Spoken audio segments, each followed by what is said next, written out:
buen amigo que vienen a la mesa de diálogo. Ya llegó la licenciada Laura Ceballos Alcázar, abogada por la UNAM con especialidad en Derecho Electoral, y el doctor Isaac de Paz González, jurista y constitucionalista. A ambos les mando un abrazo. ¿Cómo estás, Laura? Te saludo primero a ti. Querido Vicente, muchas gracias. Querido maestro Isaac, gracias por el espacio y gracias por cambiarme el día, porque ya andábamos de tránsito. Feliz día, querido Vicente, y qué padre que estás de nuevo en las calles. No sabes qué ganas. Mañana a lo mejor me lanzo y te veo ahí en el Zócalo, ¿no? Claro que sí, mi querida Laura, acá estamos siempre. Mi querido Isaac, también te mando un abrazo hasta la frontera. Gracias. Aquí meramente en la frontera, como decía Juanga. Muchas felicidades por la transmisión. Vicente la está pegando, y también quiero saludar al público y a la maestra Laura Ceballos. Aquí muy contento de estar con ustedes. Gracias. A ver, retomemos algunas cosas. Bueno, el presidente dice hoy que le echan la culpa de todo, hasta cuestiones domésticas. Dice, bueno, y no exagera el presidente. Ya salió Gilberto Lozano, el líder o ex líder de Frena, a decir que Xóchitl Gálvez es el caballo de Troya que metió a la oposición a Andrés Manuel López Obrador. Hasta de eso lo están culpando. Y bueno, creo que es interesante porque de esta declaración podemos empezar esta mesa de diálogo, mi querida Laura. Mira, Vicente, el maestro Isaac de Paz no me dejará mentir cuando vamos a revisar. Tú se lo estabas diciendo ahorita en la entrevista que veíamos a Alejandro Rojas Díaz Durán. Es bien cómodo echarle la culpa al presidente por todo lo malo que ocurre sin darnos cuenta de la dimensión que tiene el no atender, no reconocer la responsabilidad o la falta de responsabilidad de las autoridades que tienen que ver con el trato, con la justicia. Es decir, tú no puedes decir que las cosas están muy bien cuando tienes un poder judicial que todo lo hace al revés, que todo lo hace mal. La sensación de paz y la sensación de vivir bien la genera obviamente cuando una persona va no sé, presenta una denuncia, y en vez de que el Ministerio Público o el fiscal, dependiendo de dónde se encuentre, le haga caso, le dice, ay, eso no vale la pena, váyase para su casa, déjela de ser de emoción. Ay, señora, ¿para qué provoca al marido? Por eso le pega, porque no le tiene las tortillas calientes. Cuando rompamos con esa primera inercia, vamos a encontrarnos que las cosas van a ir caminando mejor. Yo soy mujer, obviamente estoy en contra de toda violencia en contra de la mujer, pero fíjate, lo primero que ocurre es, si a una mujer le pega el marido, pues no le está pegando el Estado. Lo que ocurría antes, y lo ha dicho el presidente, era el Estado ejercía la fuerza, la violencia, era el titular de la violencia en contra de la gente a través de actos de represión. Hoy que no ocurre, le siguen echando la culpa al gobierno, a pesar de que el propio presidente nunca se ha caracterizado por mandar, bueno, ni siquiera alguien con un tolete, vaya, lo único que sacan en protección cuando estas marchas, por ejemplo las del 8M, es a las mujeres policías con estos escudos de policarbonato, pues en protección de la gente que está del otro lado de la valla y de las propias manifestantes que vimos que en alguna ocasión lanzaron estas bombas Molotov, y una de ellas pues fue la directamente afectada. Entonces, sí, le echan la culpa de todo al presidente porque no se quieren hacer cargo de lo que también es responsabilidad de otras personas. El país tiene una división de poderes que se conoce perfectamente en ejecutivo, legislativo y judicial. Al judicial le toca justamente la parte de justicia, y aunque el titular del ejecutivo también es responsable, digamos, que de la parte de policías y todo eso, el presidente por eso trabajó y ha estado trabajando tan arduamente en la creación de una Guardia Nacional profesionalizada, con enfoque en derechos humanos, en protección de las personas, pero vaya, no se puede hacer todo, sobre todo si en los estados, por ejemplo, los propios titulares del Poder Ejecutivo no se hacen cargo, no hay policías de los estados. Entonces, echarle la culpa de todo al presidente es mucho más fácil y además más rentable, porque también hay que acordarnos que, pues como una premonición, el presidente lo ha estado advirtiendo. Conforme se acerquen los tiempos electorales, Vicente, querido, van a estar agudizándose, profundizándose y haciéndose cada vez más continuos estos actos de violencia generalizada para demostrar, es que el presidente no hace nada, los abrazos y balazos no funcionan, por eso los abrazos de la abuelita, o sea, todo esto lo vamos a estar viendo repetidamente porque es un discurso que para ellos funciona. Decir que el presidente no sirve y que por eso hay que cambiarlo, por eso hay que regresar a los esquemas donde la propia policía era la que descalabraba a los ciudadanos y detenía a los manifestantes. Entonces, eso es lo que de alguna manera a ellos sí les funciona, ¿no? El discurso de al presidente todo le sale mal para poder, pues, justificar que ellos quieran regresar a hacer las cosas peor como ya lo conocemos. Dame tu opinión, doctor Isaac de Paz González, para abrir fuego en esta mesa de diálogo.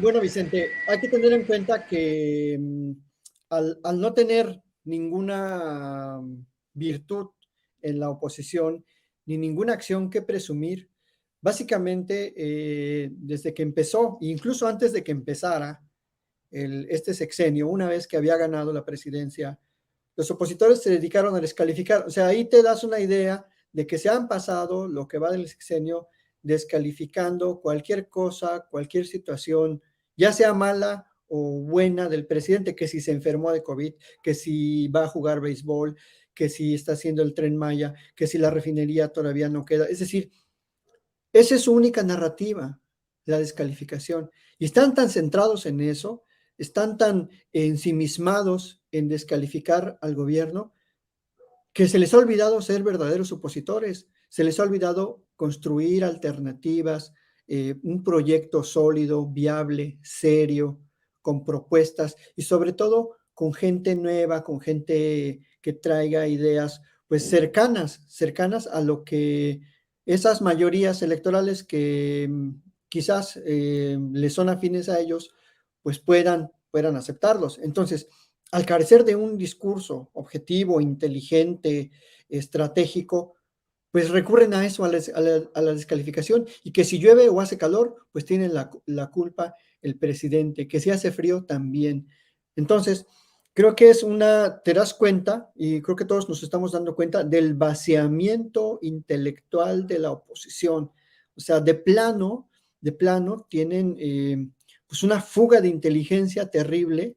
No voy a decir fugas de cerebros porque pues difícilmente han tenido, creo que su mente más brillante era Riquín Canallín, y pues está escondido por allá en una casa de seguridad, pues yo creo que acá en el otro lado, no sé dónde. Entonces, yo creo que tenemos que ser también sí críticos de algunas situaciones muy puntuales en las que a algunos no nos ha parecido lo que ha hecho el presidente y lo hemos señalado, sus nominaciones, por ejemplo, a la Suprema Corte y algunas otras cuestiones, pero hay que centrarnos en los resultados. Estamos en un país en donde la economía está estable. Si tú le preguntas a cualquier comerciante o cualquier persona que tiene un negocio, pues bueno, no le ha ido tan mal.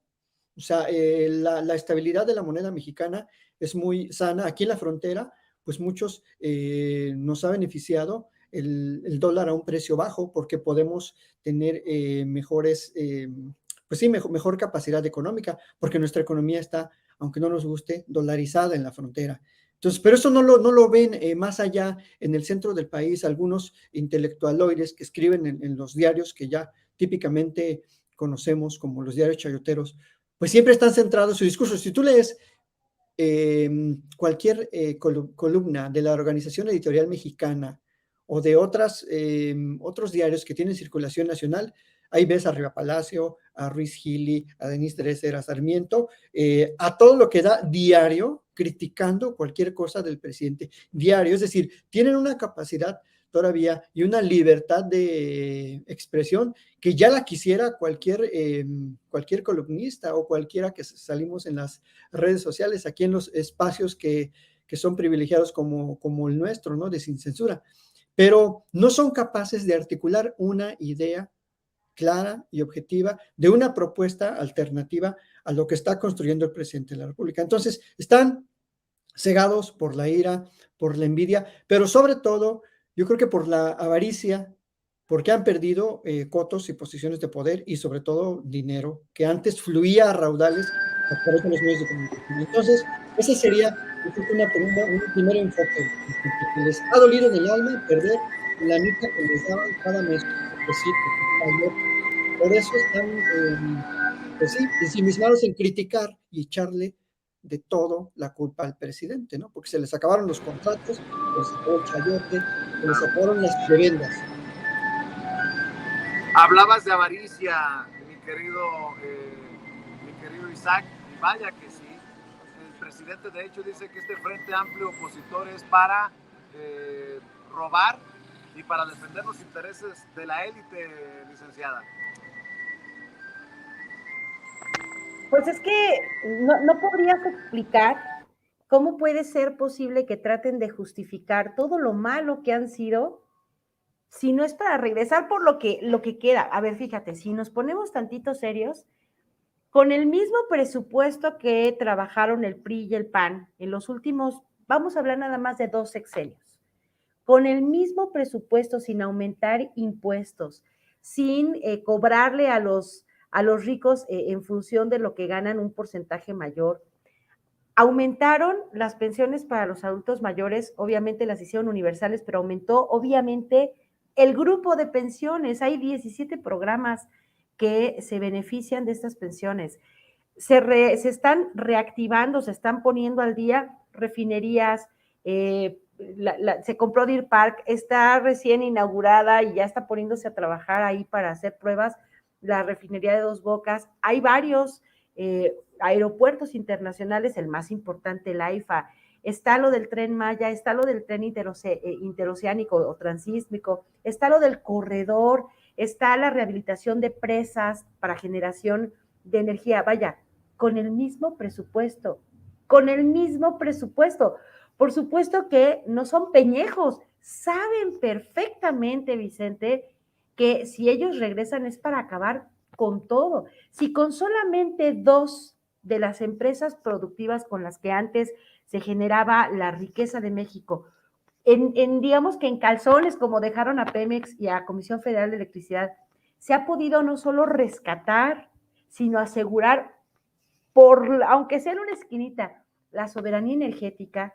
Si a pesar de la guerra en Ucrania estamos generando pues una soberanía alimenticia, si a pesar de la crisis después del COVID, el peso hoy es un superpeso, si a pesar de todo eso no estamos en la quiebra como ellos lo habrían no solamente pronosticado, sino lo habrían propuesto, es más, lo habrían impulsado para que así fuera, para volvernos a endeudar con el Banco Interamericano de Desarrollo, el Banco Mundial, si ellos estuvieran en el poder.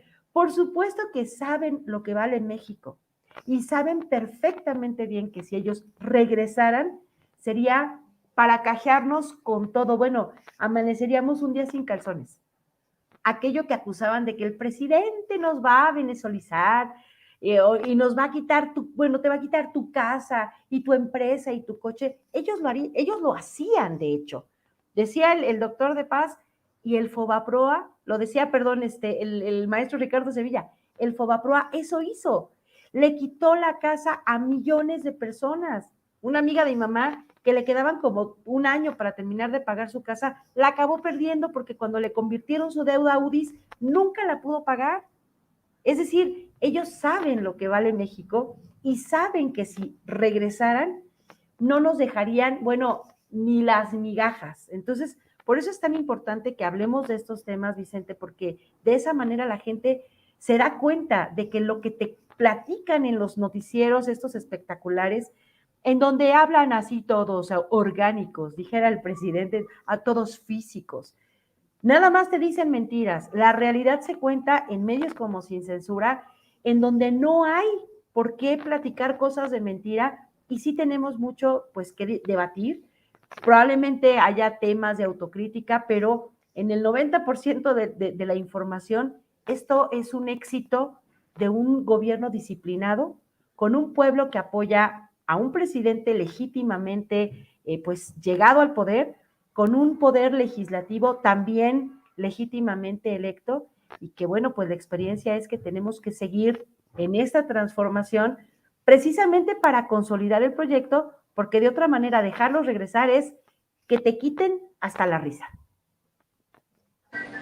Así es, y oye, doctor Isaac de Paz, me imagino que también estabas al pendiente de esto que dijo el subsecretario de Seguridad y Protección Ciudadana, el general Luis Rodríguez Bucio, que expuso a varios jueces que rayan en lo corrupto o son corruptos y que han beneficiado a presuntos delincuentes. Y básicamente, pues así se las gasta el Poder Judicial podrido, diría el presidente Andrés Manuel López Obrador. Jueces que han favorecido a traficantes de drogas y huachicoleros. Se dio a conocer el caso del juez Álvaro Niño Cruz, que dejó en libertad a 3 mexicanos y un guatemalteco, los cuales fueron detenidos el pasado 2 de noviembre en el sur de las costas de Huatulco y que transportaban 600 kilos de coca. Sin embargo, 4 días más tarde, este juez en Coyotepec, Estado de México, que ya está acusado ante la Judicatura Federal por casos de impunidad, sobreseyó el procedimiento al calificarlo de ilegal porque ocurrió fuera de la zona económica exclusiva. Tras estos argumentos, el juez ordenó la libertad de los detenidos y el 23 de febrero de este año el Tribunal Colegiado de Apelaciones del 13 Distrito, del 13º Distrito, confirmó por unanimidad de votos la deliberación del juez Niño Cruz para dejar en libertad a los 4 detenidos, de los 4 detenidos.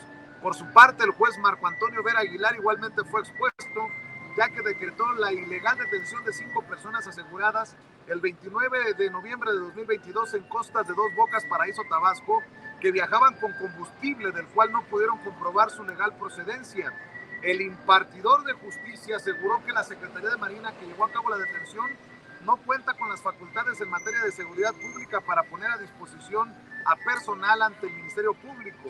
Y lo que más llama la atención es que el juez no solo ordenó la libertad de los 5 detenidos, sino que se instruyó la devolución de la embarcación y hasta del combustible, pese a que se desconoce de dónde lo obtuvieron.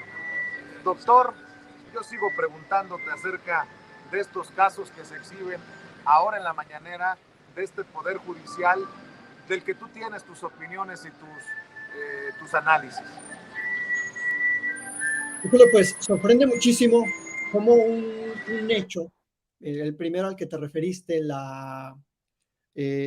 hallazgo de este estupefaciente en alta mar, no podríamos decir entonces que el Poder Judicial tiene esa visión de que al no ser aguas nacionales o de la zona económica exclusiva, no habría delito que perseguir.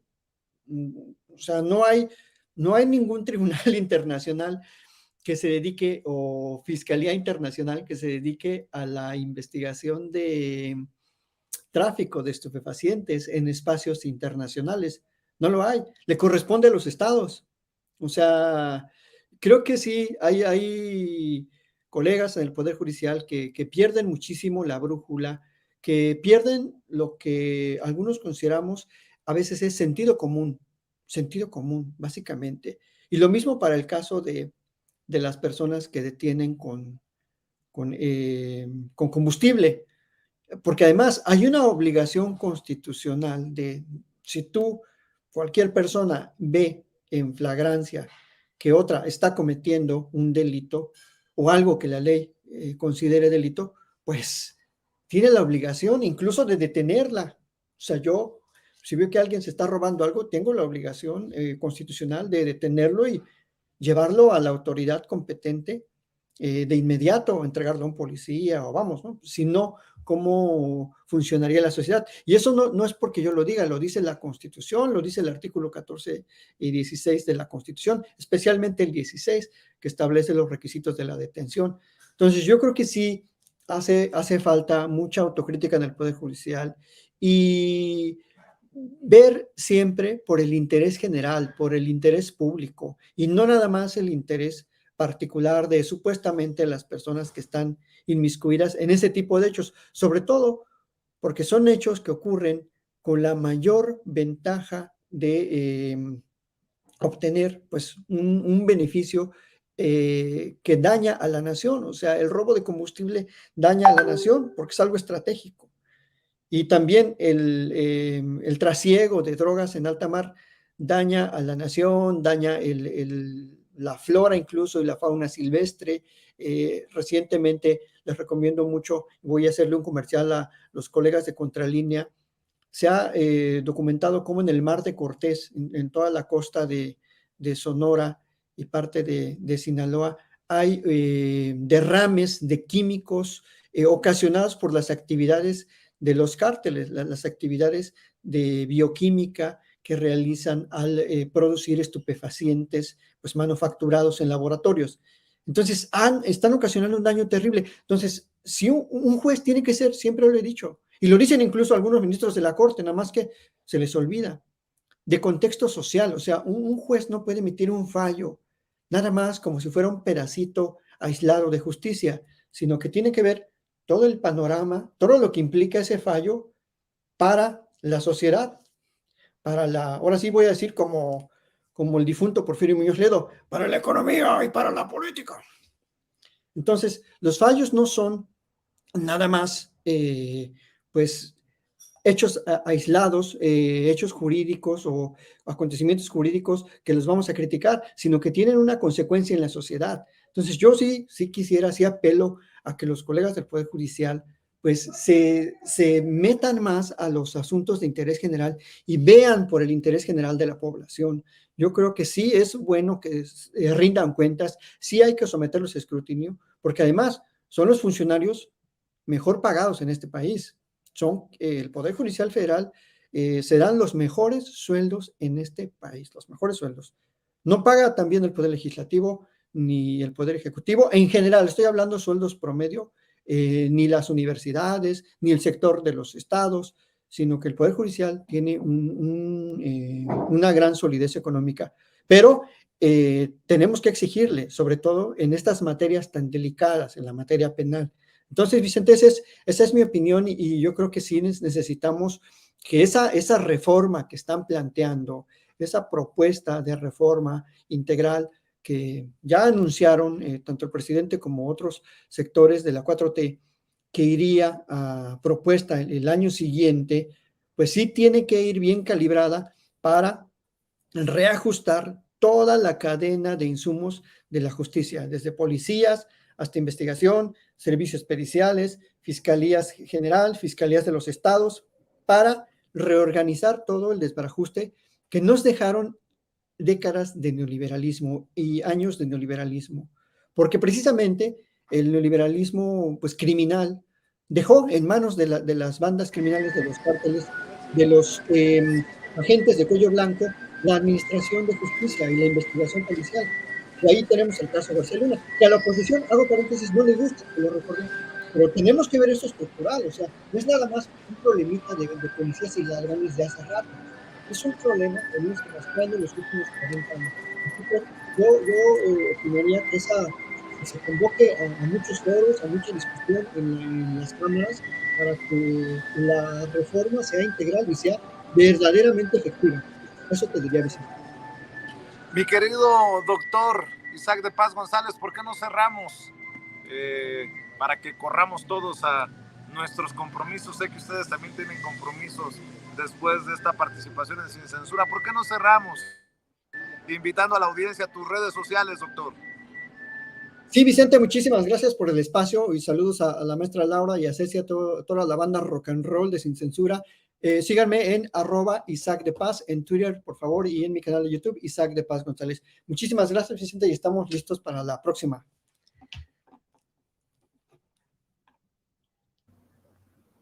Creo que es mi turno y el querido Vicente se quedó congelado. Sí, bueno, sí, ¿verdad? Se quedó así como que...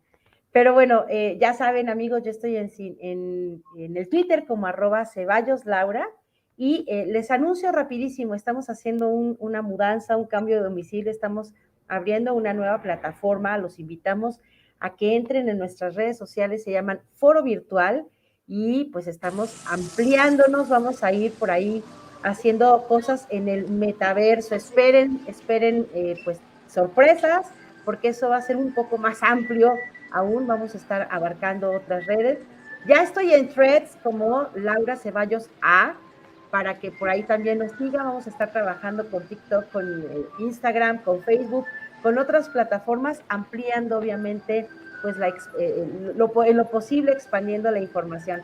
Así que bueno, pues siempre aquí en Sin Censura, los lunes y eventualmente el martes cuando de repente se me atora la vida. Muchísimas gracias, querido Vicente, y al maestro Isaac de Paz, a Ceci, a don David, muchísimas gracias. Gracias, doctor. Gracias, licenciada. Un abrazo, Laura. Un abrazo, Isaac. Que pasen excelente tarde. Y nada más